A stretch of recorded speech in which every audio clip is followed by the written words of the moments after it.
Hello everyone, నైపుణ్యం app ఇప్పుడు దేశవ్యాప్తంగా చర్చకు దారి తీసిందనే చెప్పాలి. అయితే దీని క్రెడిట్ అంతా నారా లోకేష్ గారిదే అంటున్నారు రాజకీయ విశ్లేషకులు. ఇదే అంశం మీద సిఎస్ రావు గారు అనాలిసిస్ కూడా తీసుకున్నాం. ప్రస్తుతం స్టూడియోలో ఉన్నారు, వెల్కమ్ చెప్దాం. Hello sir. హలో సార్, ఇదంతా నారా లోకేష్ గారికి చెందుతుందంటారా? ఆయన ఆలోచన అనేది వినూత్నం. నైపుణ్యం అనేటువంటి యాప్ని దాన్ని క్రియేట్ చేసి రాష్ట్రంలో ఉండేటువంటి నిరుద్యోగులు వాళ్ళ విద్యార్హత ఏంటి, వాళ్ళ సామర్థ్యాలు ఏంటి, వాళ్ళు ఏ జాబ్కి సెట్ అవుతారు అనేదాన్ని వర్గీకరించి ఈ నైపుణ్యం అనేటువంటి యాప్ క్లియర్ కట్ డేటాని ఇచ్చేస్తుంది. అంత క్లియర్గా ఆ యాప్ని తయారు చేశారు. లాస్ట్కి రెజ్యూమ్ తయారు చేసేది కూడా అదే నైపుణ్యం యాప్ ద్వారానే తయారు చేసుకునేటువంటి ఆప్షన్ కూడా పెట్టారు. జస్ట్ మన పేరు ఎంటర్ చేసేసి మన క్వాలిఫికేషన్స్ పెట్టి మన ఇంట్రెస్ట్ ఏంటి, ఏ జాబ్, ఏ రంగంలో ఇంట్రెస్ట్ అని చెప్తే ఆ రంగంలో ఎక్కడెక్కడ జాబ్స్ ఉన్నాయి అనేది అదే చెప్తుంది. దానికి తగినటువంటి రెజ్యూమ్ కూడా అదే ప్రిపేర్ చేసి మనకి ఇస్తుంది. చాలా యూస్ఫుల్ గా సార్ ఇదంతా నెక్స్ట్ జనరేషన్. ఇదే నైపుణ్యం యాప్. బహుశా భారతదేశంలో ఏ రాష్ట్రంలో ఇలాంటి ప్రయోగం చేయలే. ఒక ఆంధ్రప్రదేశ్లోనే నైపుణ్యం యాప్ ద్వారా అక్కడ ఉండేటువంటి యువతకి నిరుద్యోగులు కాకుండా ఉద్యోగులుగా చేయాలనే ఉద్దేశంతో అది తయారు చేసినటువంటి యాప్. కేవలం ఉద్యోగాలే కాదు, ఇండస్ట్రియలిస్టులుగా మారాలి అని చెప్పి చంద్రబాబు గారు చెప్తున్నారు, లోకేష్ గారు చెప్తున్నారు. ప్రతి ఇంట్లో ఒక ఇండస్ట్రియలిస్ట్ ఉండాలి అనేది ఈ ప్రభుత్వం యొక్క స్లోగను, కూటమి ప్రభుత్వం యొక్క స్లోగను. సో ఆ స్లోగన్లో భాగంగా ఆయన ఏం చెప్పి ప్రతి ఒక్కరిని కోటేశ్వరం చేస్తానని చెప్పి చంద్రబాబు గారు చెప్పారు. అలాగే 2047కి తలసరి ఆదాయం 55 లక్షలు అన్నారు. ఇవన్నీ రీచ్ కావాలంటే కనుక దానికి గట్టి పునాదులు వేయాలి. ఆ పునాదుల్లో భాగమే నైపుణ్యం యాప్. ఈ నైపుణ్యం యాప్ అనేది ఎంత యూజ్ఫుల్ అంటే, అసలు ఒకప్పుడు మనకి ప్రభుత్వ ఉద్యోగాల నోటిఫికేషన్స్ ఎప్పుడు పడితే తెలియదు, ప్రైవేట్ కంపెనీల్లో ఎక్కడెక్కడ ఖాళీలు ఉన్నాయో తెలియదు. అవన్నీ ఎత్తుక్కోవాలి, లేదంటే తెలిసిన వాళ్ళ ద్వారా తెలుసుకోవడం ఇవన్నీ ఉండేది. కానీ ఇవాళ పరిస్థితి ఏంటి, ఆంధ్రప్రదేశ్లో మీకు ప్రభుత్వ ఉద్యోగాలు ఎప్పుడు వస్తాయి, ఏ విభాగంలో వస్తాయి, దాని క్వాలిఫికేషన్ ఏంటి, వాటి వివరాలు, అలాగే ప్రైవేట్ జాబ్స్ ఎక్కడెక్కడ ఉన్నాయి ఏంటి, వీటన్నిటినీ స్క్రూటినీ చేయటం నైపుణ్యం యాప్ తోటి. ఇప్పుడు మనకి నౌకరీ ఇలాంటివి ఉన్నాయి కదా యాప్లు, అలాంటి ప్రముఖ యాప్లను కూడా దాంట్లో ఇన్సర్ట్ చేస్తున్నారు.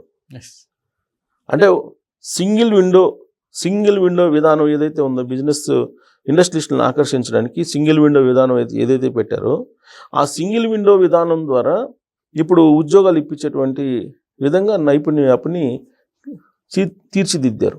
ఇది అద్భుతం. అక్కడ ఉండేటువంటి వాళ్ళు కేవలం ఆధార్ నెంబరు, మీ పేరు, మీ క్వాలిఫికేషన్ ఏంటి, ఈ వివరాలు ఇస్తే చాలు. ఆ వివరాలకు సంబంధించి ఒక అప్లికేషన్ ఉంటుంది, దాంట్లో కంప్లీట్ చేస్తే చాలు. కంప్లీట్ చేస్తే మీ అర్హతకు తగినటువంటి జాబ్ ఎక్కడ ఉంది, ప్రైవేట్, మీ ఇంట్రెస్ట్ ప్రైవేట్లోనా లేదా గవర్నమెంట్లోనా అని అడుగుతారు. ఇక్కడ ఆంధ్రప్రదేశ్లోనా లేదా బెంగళూరులోనా లేదంటే అమెరికాలోనా లేదా కెనడాలోనా ఆస్ట్రేలియాలోనా అని చెప్పి అడుగుతారు. అడిగినప్పుడు మీ క్వాలిఫికేషన్ ఏంటి ఇవన్నీ అడుగుతుంది. అది అడిగినప్పుడు దాన్ని కనుక మీరు ఫిలప్ చేస్తే మీకు సూటబుల్ జాబ్ ఎక్కడుంది అనేది అదే చెప్తుంది. ఇది కేవలం నైపుణ్యం యాప్ ఇప్పుడు ఉన్నటువంటి టెక్నాలజీ తోటి కాదు, ఆర్టిఫిషియల్ ఇంటెలిజెన్స్ సంబంధించినటువంటి హై ఎండ్ టెక్నాలజీని దీనిలో ఉపయోగించి దాన్ని ట్రైల్ చేస్తున్నారు. ఆర్టిఫిషియల్ ఇంటెలిజెన్స్లో అనేక మాడ్యూల్స్ ఉన్నాయి.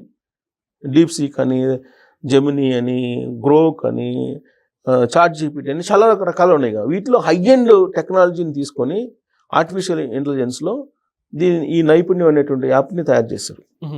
ఇప్పుడు యాక్చువల్గా క్వాంటమ్ వ్యాలీ అనేది ఏర్పడుతుంది 2026 జనవరి. ఇంకా మరొక 2 నెలల్లో, నీకు 2026 జనవరి అంటే ఇంకో 2 నెలల్లో అమరావతిలో క్వాంటమ్ వ్యాలీ ఆవిష్కరణ కాబోతుంది. దానికి 50 ఎకరాలు ఆల్రెడీ కేటాయించారు.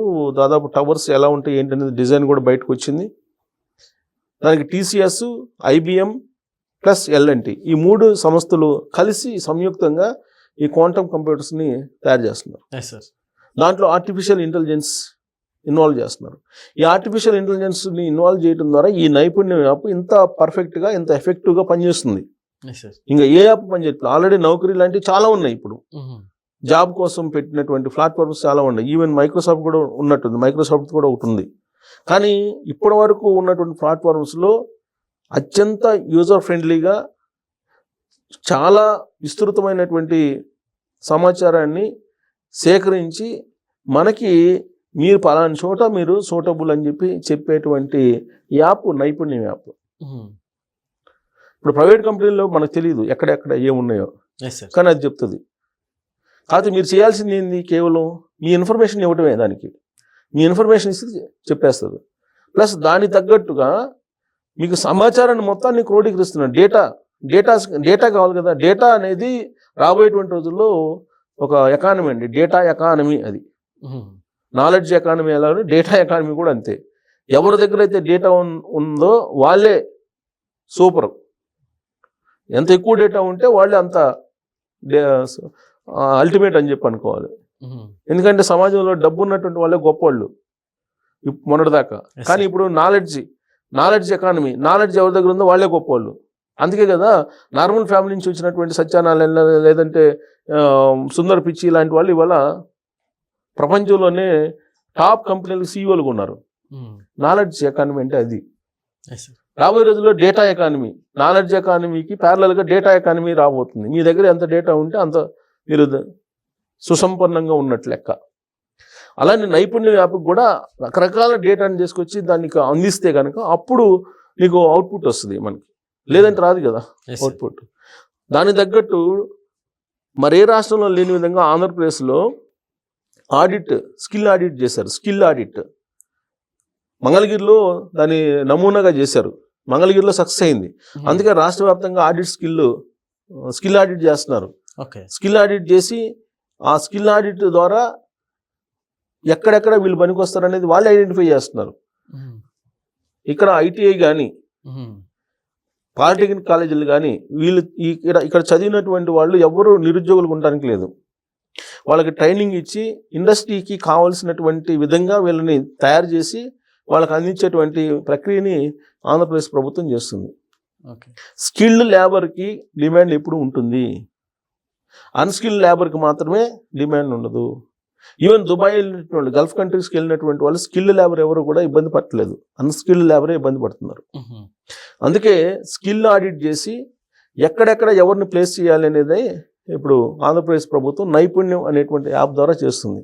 ఆ నైపుణ్యం యాప్లో ఉండేటువంటి వినూత్నత అదే. మీరు ఎక్కడ ఎదుర్కొని అవసరం లే, జస్ట్ మీరు చదువుకుంటే చాలు.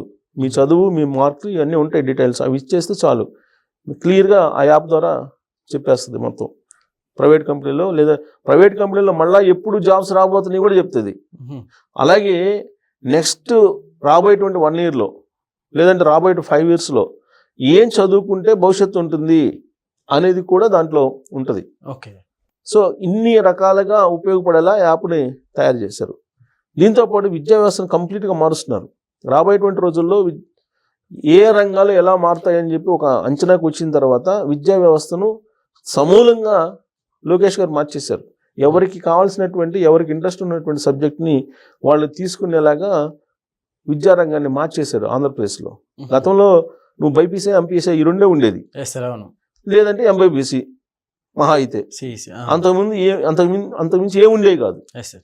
అలాంటిది ఇప్పుడు మొత్తం ఎవరికి ఏది కావాలంటే ఆ సబ్జెక్టులు తీసుకోవచ్చు. మ్యాథ్స్లో బయాలజీ చదువుకోవచ్చు, ఓకే, మ్యాథ్స్లో హిస్టరీ చదువుకోవచ్చు. ఇలా మొత్తం 29 రకాల సబ్జెక్టుల్లో ఏదైనా సరే మీరు 3 సబ్జెక్టులు తీసుకోవచ్చు, ఆప్షనల్ సబ్జెక్టులు కూడా ఎంపిక చేసుకోవచ్చు అనే ఒక పెద్ద సంస్కరణ అది. సో కాబట్టి నైపుణ్యం యాప్ అనేది రాబోయేటువంటి రోజుల్లో ఆంధ్రప్రదేశ్ యూత్కి అత్యంత అద్భుతమైనటువంటి ఫలితాలను ఇస్తుందని చెప్పేసి ఎక్స్పర్ట్స్ అంచనా వేస్తున్నారు.